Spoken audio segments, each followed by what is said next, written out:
আসসালামু আলাইকুম রহমতুল্লাহ বরকাতুহু। তে বন্ধুগণ, আশা করি আল্লাহ পাকের রহমতে সকলে সহি সালামত আছেন। তে কবি গাজী আক্কাসাল ইউটিউব চ্যানেল 017140885009 এর পক্ষ থেকে আপনাদের সকলের প্রতি রইল একান্ত আন্তরিক শুভেচ্ছা ও ভালোবাসা। তে বন্ধুগণ, এখন আপনাদের সামনে যে কবিতাটা পাঠ করবার চেষ্টা করব, কবিতার নাম হলো আধুনিক যুগের রাবণ রাজা। ইতিহাস যারা জানেন, বিশেষ করে এই যে হিন্দু শাস্ত্র রামায়ণ মহাভারত যারা পড়েছেন, তারপরে যে কবি মাইকেল মধুসূদন দত্তের মেঘনাদ বধ যারা পড়েছেন, তারা রাবণ রাজা সম্বন্ধে খুব ভালো জানেন।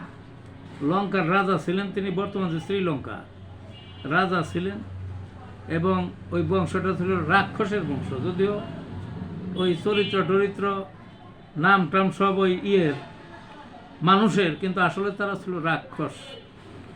আর ওইদিকে রামচন্দ্রের স্ত্রী সীতা, তিনি সতী সাধ্বী নারী। তাকে বিনা কারণে এই রাবণ অপহরণ করে নিয়ে যায়।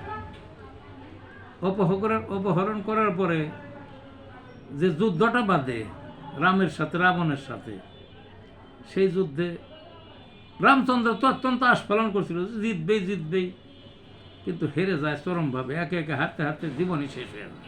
সেইটাই আধুনিক যুগের যে রাবণ রাজা, এইটা আমি ব্যক্ত করতে চাইছি কবিতার মধ্যে। কবিতাটা আসা যাক।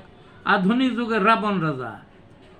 রাবণ ছিল লঙ্কার রাজা, মানত না সে কারে। অহংকারের এমন পর্যায়ে গেল চরম বেড়ে।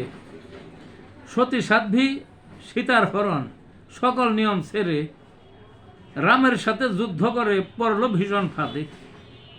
একে একে সব হারিয়ে লঙ্কার পতন ডেকে, নেতা নিয়ার একই দশা, হারে গুড়ে বালি গুলে। কোথায় গেল আস্ফালন তার, দড়ি কাছে ছিঁড়ে। এয়ার ডিফেন্স ভেঙে চোরমার, পতন মাটির তলে। সারা ইসরায়েল জবু থবু, হাইপারসনিক ঝরে।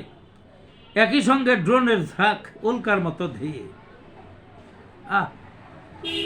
সবকিছু আজ তাসের ঘর, আরে হাঁটু ঘেরে বেশ বসে। এজন্য এক নতুন রাবণ, নিজের বরণ ডেকে। এই ছিল বন্ধুগণ কবিতাটা। ভালো থাকুন।